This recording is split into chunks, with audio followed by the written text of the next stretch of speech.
Enfants, ce matin, je sais qu'ils vont préparer la scénette de Noël pour la semaine prochaine. Alors, les enfants peuvent aller avec Mme Léveillé.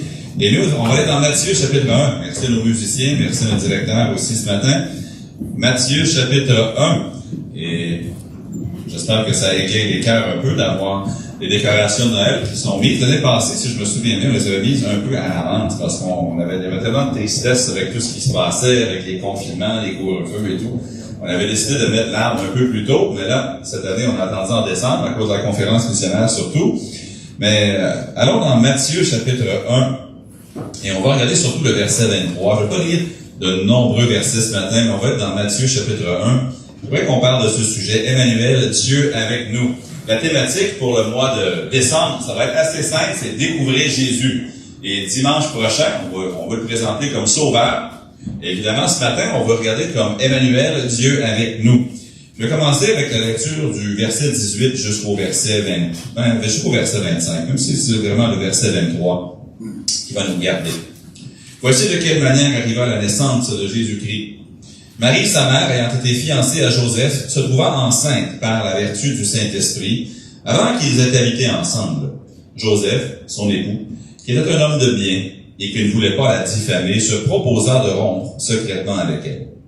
Comme il y pensait, voici un ange du Seigneur lui apparut en songe et dit, « Joseph, fils de David, ne crains pas de prendre avec toi Marie, ta femme, car l'enfant qu'elle a conçu vient du Saint-Esprit.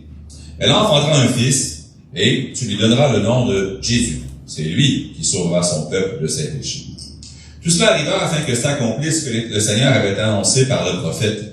Voici, la vierge sera enceinte. Elle enfantera un fils. On lui donnera le nom d'Emmanuel, ce qui signifie Dieu avec nous. Joseph, s'étant réveillé, fit ce que l'ange du Seigneur lui avait ordonné, et il prit sa femme avec lui. Mais il ne la connut point jusqu'à ce qu'elle ait enfanté un fils, auquel il donna le nom de Jésus. Je vais lire le verset 1 du chapitre 2.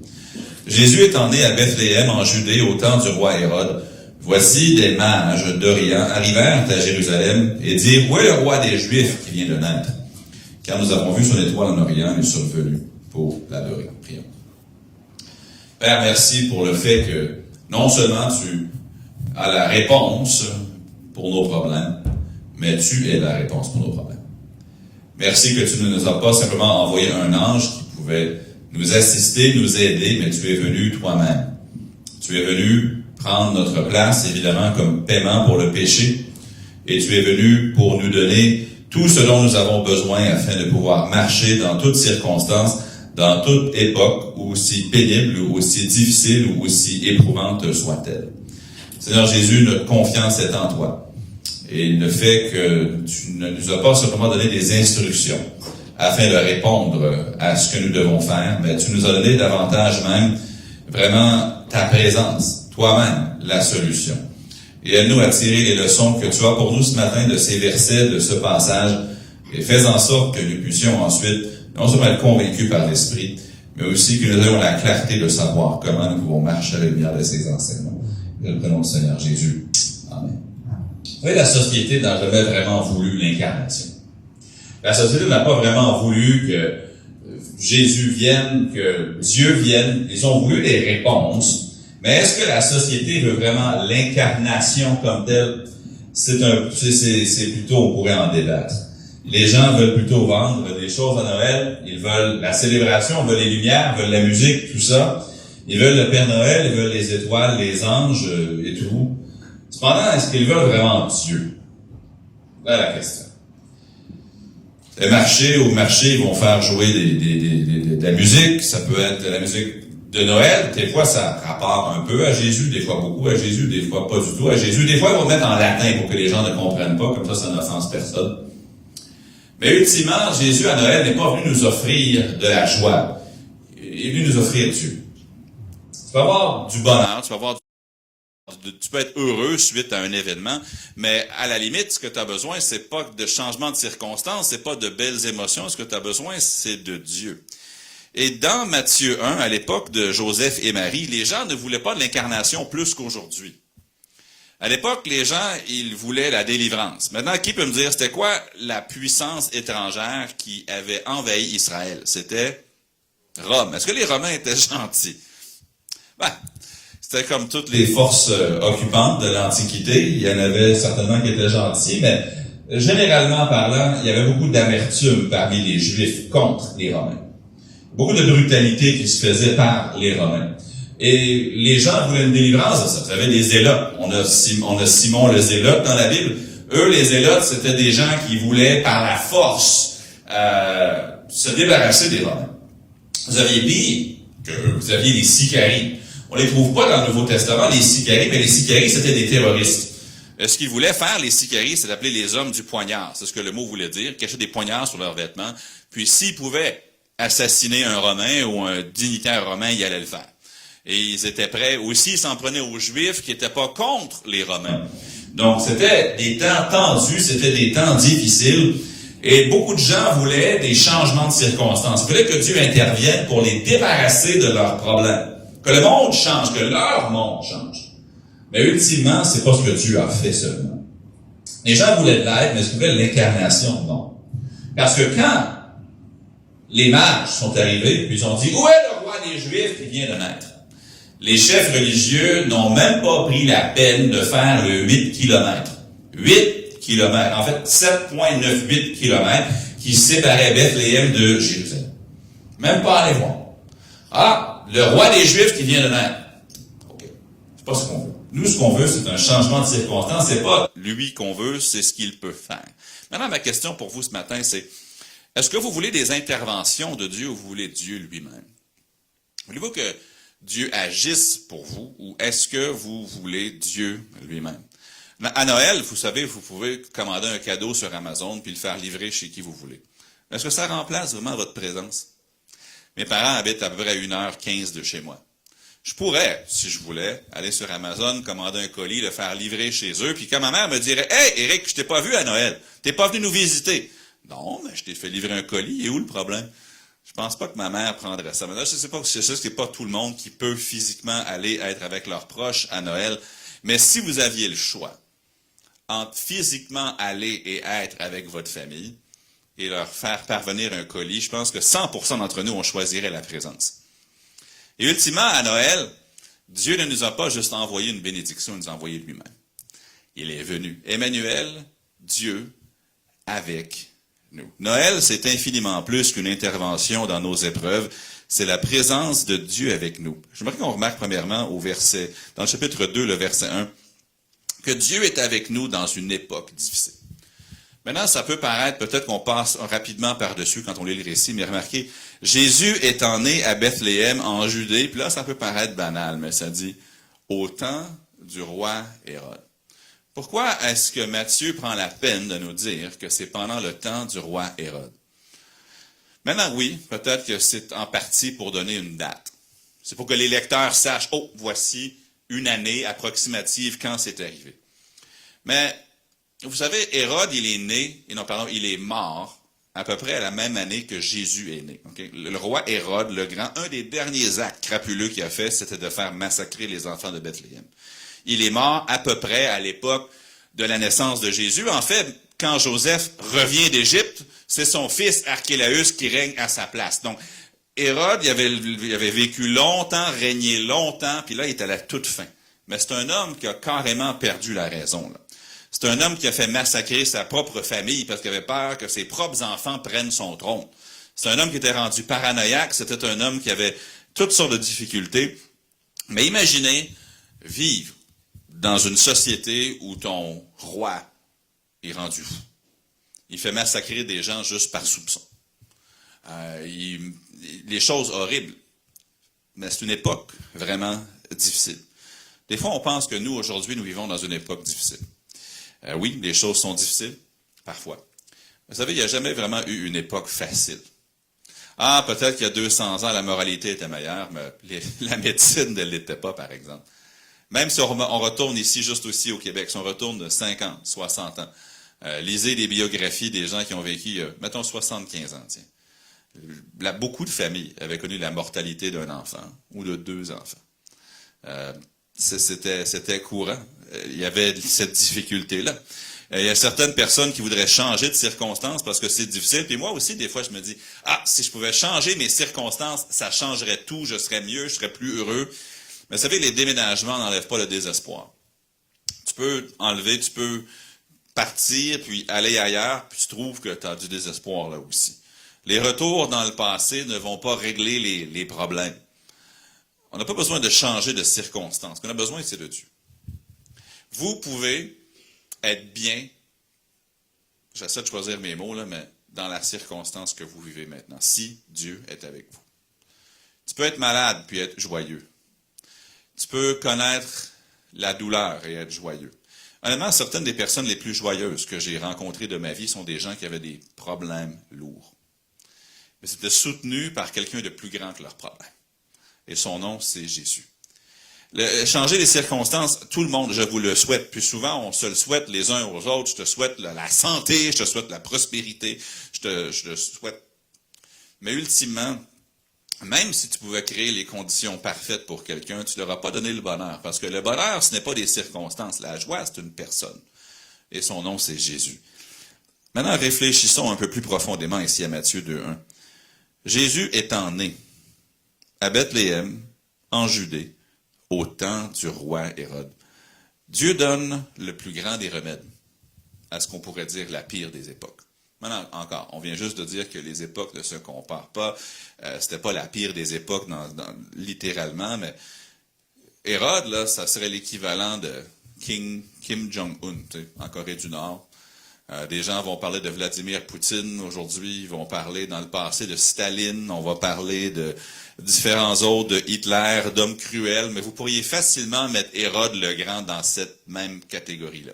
Un homme qui n'avait aucun égard pour la vie. Un homme qui n'avait aucun égard pour les gens sur qui il régnait. C'était un homme qui avait, on le sait, dans Matthieu 2, il fait tuer les bébés de Bethléem. Voulez-vous vivre là-dedans, dans une époque où le gouvernement pourrait tuer nos propres enfants? Ça serait une époque terrible à vivre. L'incertitude, l'insécurité. Il avait fait construire de grandes choses. Allez en Israël aujourd'hui, le guide va vous dire, ça c'est Hérode le Grand qui a fait bâtir ça. Voici un aqueduc qui part de Carmel, qui descend à Césarée, puis vous êtes impressionné. Il va vous dire, voici combien d'esclaves romains sont morts en bâtissant ça. Le guide va vous amener près de Bethléem. Et puis il va vous dire, Hérode était paranoïaque, il avait peur que des gens traversent le Jourdain pour venir attaquer. Donc dans la plaine, il a fait bâtir une montagne qui s'appelle Hérodium. Il n'y avait pas de montagne, il en a fait bâtir une, juste avec de la terre. Puis des dizaines de milliers d'esclaves qui sont morts, un après l'autre, à bâtir ça. Puis lui, pas grave.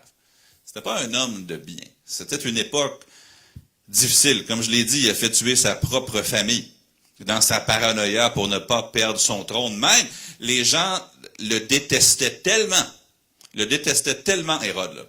Il savait que le jour où il allait mourir, les gens allaient fêter. Donc, pour éviter que les gens ne fêtent sa mort, il a fait enfermer plein de Juifs dans un colisée. Puis il a dit à sa sœur Salomé, lorsque je meurs, je veux que tu les tues pour qu'il y ait des pleurs en Israël à ma mort. Imaginez, là. C'était un homme à ce point-là. Il voulait faire tuer des innocents pour que les gens pleurent quand il mourait parce qu'il savait que les gens allaient célébrer sa mort. Complètement détraqué, le monsieur.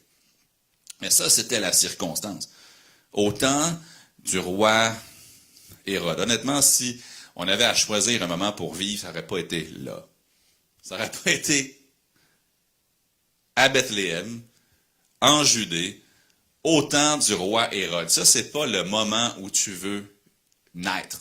C'est pas le moment où tu veux vivre. Est-ce que nous vivons aujourd'hui dans une époque difficile?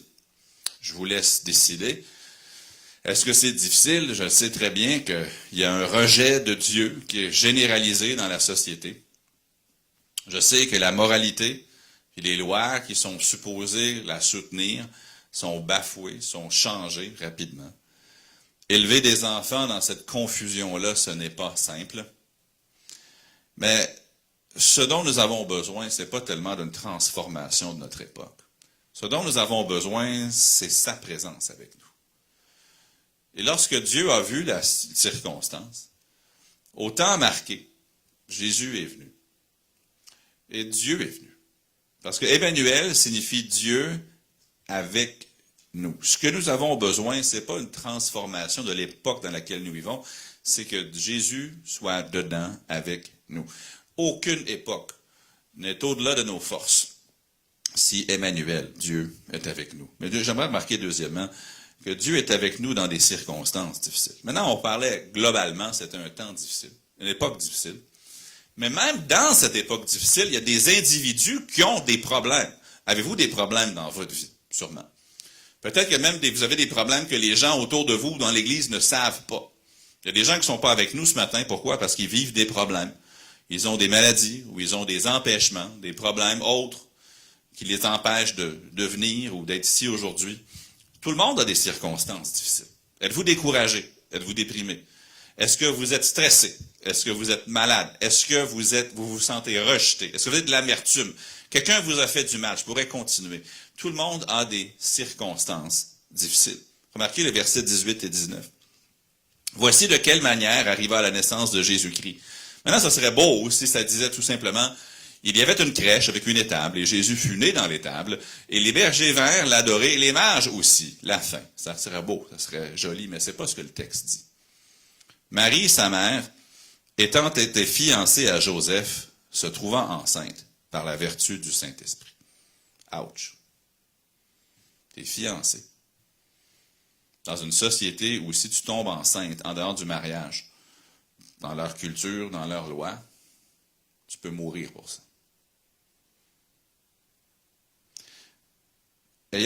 Avant qu'ils aient habité ensemble. Là, maintenant, mettons-nous dans les sandales de Joseph. Joseph, son époux, qui était un homme de bien, il ne voulait pas la diffamer, se proposa de rompre secrètement avec elle, comme il y pensait. Voici un ange du Seigneur lui apparut. L'époque peut être facile, l'époque peut être difficile, mais lentement, la plus belle des époques, les circonstances vont être dures. Les circonstances vont être difficiles.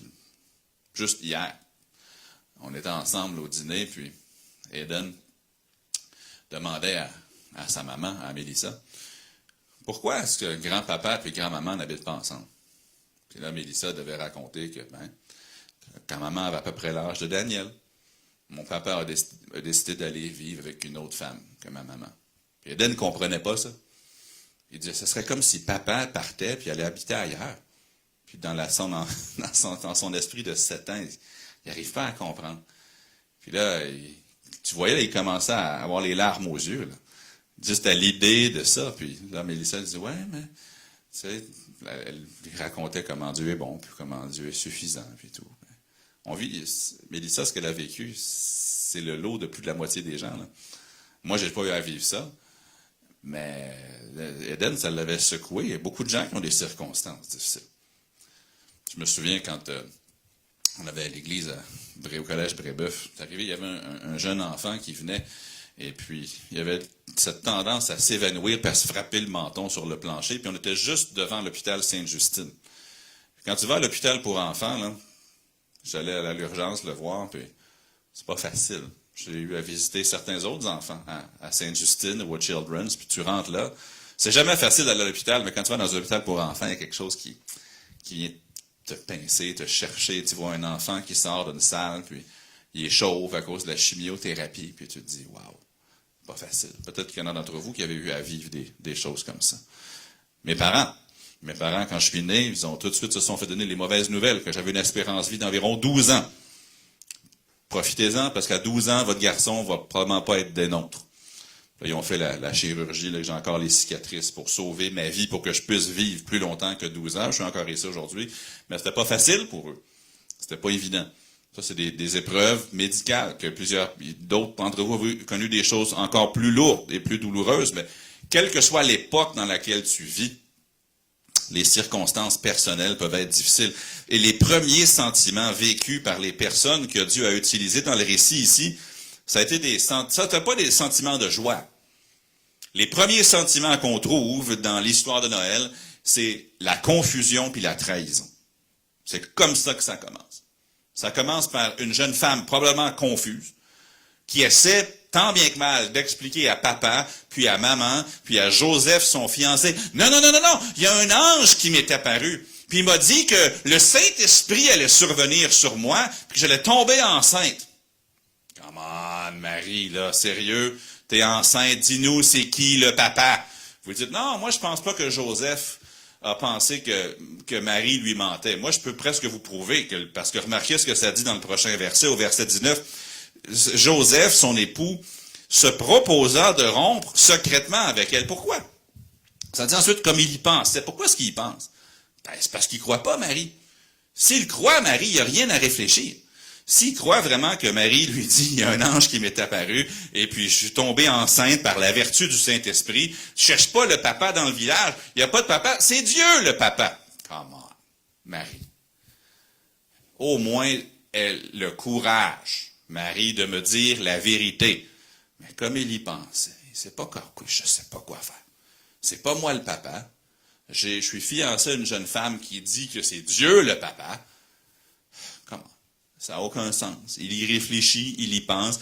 C'est un homme de bien, veut pas la diffamer, mais Marie, elle passe pour une adultère dans toute la ville de Nazareth.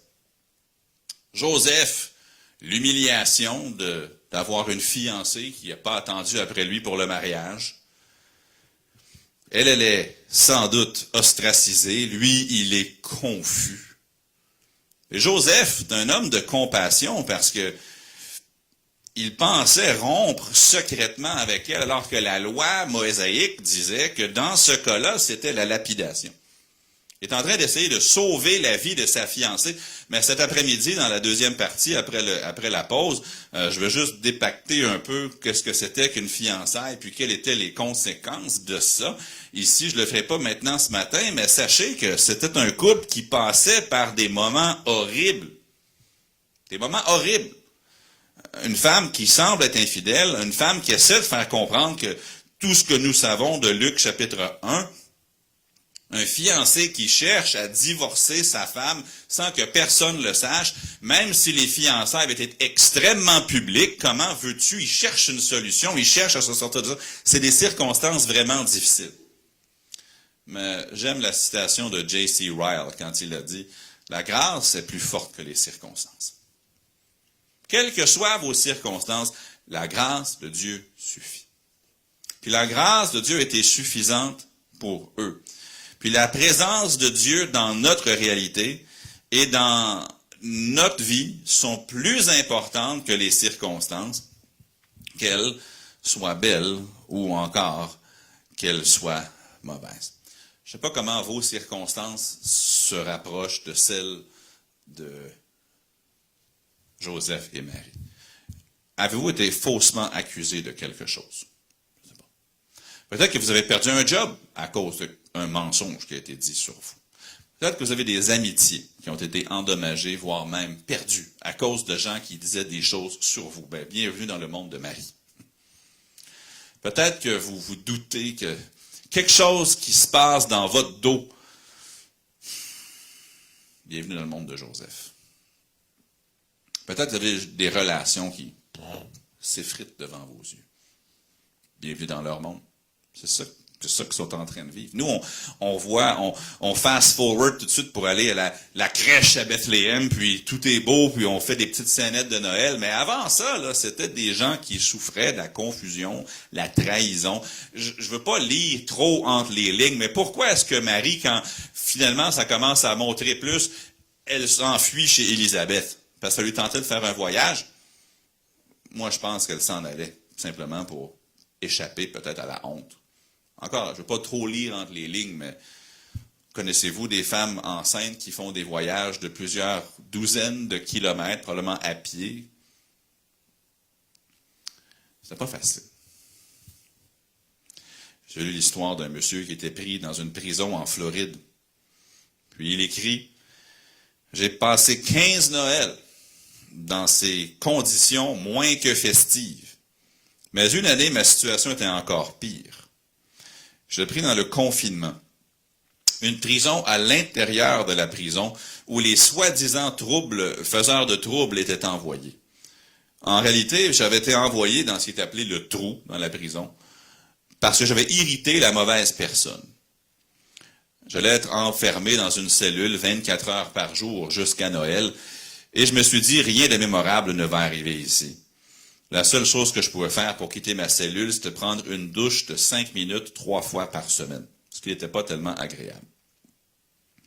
Dans un sens, c'était comme le premier Noël il y a 2000 ans. La plupart des gens payaient leurs factures, faisaient à dîner, voyageaient un peu.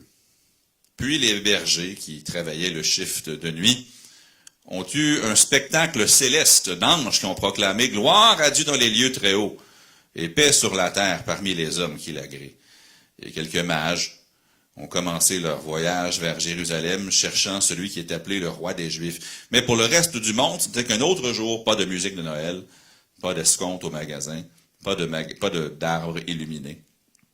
Noël seul, en confinement, dans ma cellule, j'ai lu ma Bible. Et j'ai lu le verset sur Paul et Silas, qui étaient aussi dans une prison.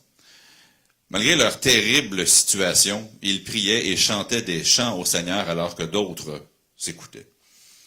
Les lumières se sont éteintes et je regardais le plafond au-dessus de mon lit dans la cellule, me demandant si je pouvais moi aussi louer Dieu dans mes circonstances.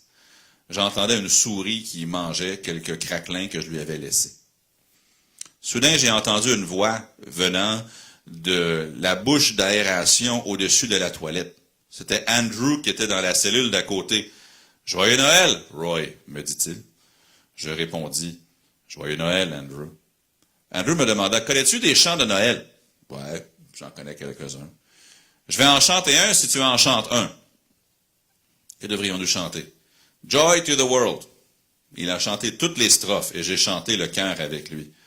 Puis c'était mon tour de chanter et j'ai chanté « Voici Noël, ô douce nuit. » Puis il a chanté « Ô peuple fidèle » et moi j'ai chanté « Feliz Navidad ». Il dit « J'ai un autre chant, Minuit chrétien. » Puis tout était tranquille alors que tout le monde écoutait. C'était un moment que je n'oublierai jamais. Parce que Dieu était avec moi dans mon confinement, dans ma cellule, avec moi. Emmanuel. Dieu avec moi. Maintenant, je ne sais pas ce que ce monsieur-là avait fait pour être dans la cellule, j'en ai aucune idée. Mais je sais ceci. Même dans le fond d'une cellule, dans le trou, comme ils l'appellent, là où ils mettent les troubles, les faiseurs de troubles, si tu es un enfant de Dieu, Dieu est là avec toi. Emmanuel, Dieu avec nous, peu importe la circonstance. Puis je termine avec Dieu est avec nous devant un problème difficile. Remarquez le verset 21. Elle enfanta un fils, et tu lui donneras le nom de Jésus. Remarquez, c'est lui qui sauvera son peuple de ses péchés. Le problème, c'est pas nos circonstances, le problème, c'est pas notre époque, le problème, c'est le péché. Vous savez, c'est quoi votre problème? Le péché. Vous savez, c'est quoi le problème dans votre famille? Le péché. Même, on pourrait dire, c'est quoi la racine de nos maux, de nos problèmes de santé? C'est le péché. Retournez dans Genèse, regardez. Le problème, c'est le péché. Puis, il dit, c'est lui qui sauvera son peuple de ses péchés. L'époque d'Hérode, c'était dur. J'aurais pas voulu habiter en Judée au temps d'Hérode. La circonstance personnelle de Marie et de Joseph, c'était difficile, mais le problème le plus difficile, c'est celui du péché. C'est le péché qui est à la racine de la cruauté d'Hérode. C'est le péché qui est à la racine des filles qui tombent enceintes dans des circonstances pareilles. C'est le péché qui fait tout ça. Mais remarquez l'expression, c'est lui qui. Un peu comme le verset du mois. Acte 4.12, il n'y a de salut en aucun autre. Remarquez ce que ça dit ici. Ça dit pas, c'est un de ceux qui. C'est pas ça que ça dit. Ça ne dit pas non plus, elle enfantera un fils, c'est lui qui montrera à son peuple à se sauver de ses péchés. C'est pas ça que ça dit. Ça dit, c'est lui qui sauvera son peuple de ses péchés. Parfois, notre diagnostic de nos problèmes est erroné. On pense que c'est le monde, on pense que ce sont nos circonstances, mais avant tout, c'est notre problème de péché. Demande à n'importe qui, à Bethléem, à la naissance de Jésus, c'est quoi le problème? Ils vont tous vous dire c'est les Romains, toute la gang.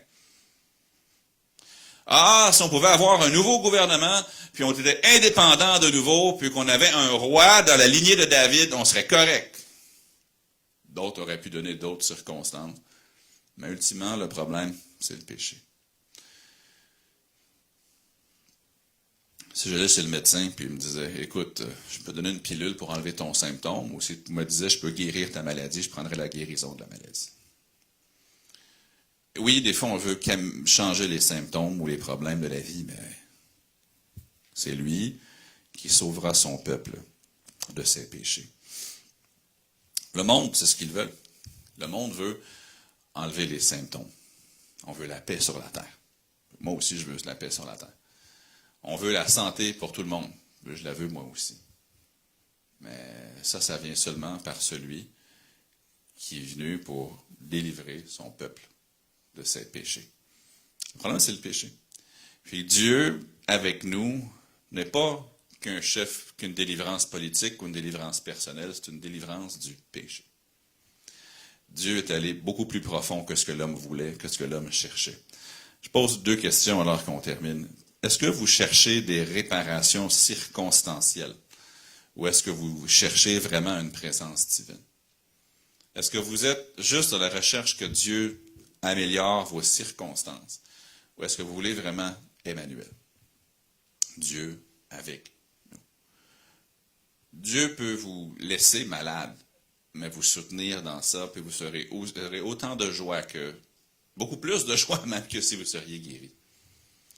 Dieu peut changer vos finances, il peut changer votre situation familiale, il peut changer votre emploi, il pourrait tout faire, mais ultimement, ça ne va pas vous amener le bonheur.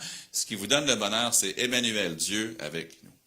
Est-ce qu'il est dans votre vie? Et si oui, à quel point est-ce que votre vie est bâtie autour de lui? Puis, avez-vous tendance à blâmer le monde? Des fois, le monde est tellement terrible, c'est à cause de ça que je suis malheureux. Ou, est-ce que c'est vos circonstances? Dans mes circonstances, à moi, personne ne serait heureux. Je vous soumets que Hérode, c'était pas une belle époque. Puis je vous soumets que Joseph et Marie, ils vivaient des choses horribles. Mais ils ont eu la réponse. La réponse est Emmanuel, Dieu avec nous. Est-ce que vous connaissez Emmanuel? Est-ce qu'il est votre sauveur? Si oui, depuis quand? Quand avez-vous reçu Jésus pour vous sauver? Puis, chrétiens, chrétiennes, est-ce que vous essayez de vous battre contre vos circonstances, mais par vos forces? Est-ce que vos humeurs sont au gré de vos circonstances ou est-ce qu'elles reflètent plutôt le fait que vous avez Emmanuel, Dieu, avec vous? On veut découvrir Jésus en décembre. Le redécouvrir. La première chose qu'on doit réaliser, c'est qu'avant d'être le Sauveur, il est Dieu. Puis il est Dieu descendu dans nos circonstances. Pas juste pour changer une circonstance, en charger une là, mais pour être avec nous dans la circonstance. Mais surtout nous délivrer de la racine même de tous nos problèmes, qui est le péché. Père Céleste, merci pour Emmanuel, Dieu avec nous. Merci pour ton grand amour. Merci pour le fait que tu nous aimes au-delà de simplement du superficiel et que tu t'intéresses à nous-mêmes pour le salut de nos âmes. Père, merci d'être venu. Merci que nous avons espoir que nos circonstances, même l'état actuel du monde, ce n'est pas permanent. C'est quelque chose qui va passer. Mais jusque-là, tu nous donnes ta présence, tu nous donnes ton amour. Merci pour qui tu es. Merci pour ce que tu fais. Et je le prie dans le nom du Seigneur Jésus. Amen. Gardons les têtes courbées, les yeux fermés, juste pour un bref instant. Je veux juste vous dire, si vous n'avez jamais reçu Christ comme votre sauveur, je vous invite à en parler, soit avec moi, ou avec quelqu'un de l'Église avant de quitter, parce que ça va être la plus grande joie de vous montrer comment être sauvé. Et deuxièmement, peut-être vous avez une circonstance que vous vivez, que honnêtement, c'est le temps de la remettre au Seigneur. Peut-être qu'il peut l'enlever, mais au moins demandez-lui de vous soutenir en elle, parce qu'il est venu. Il est venu pour partager votre expérience, et le soutien, il est disponible.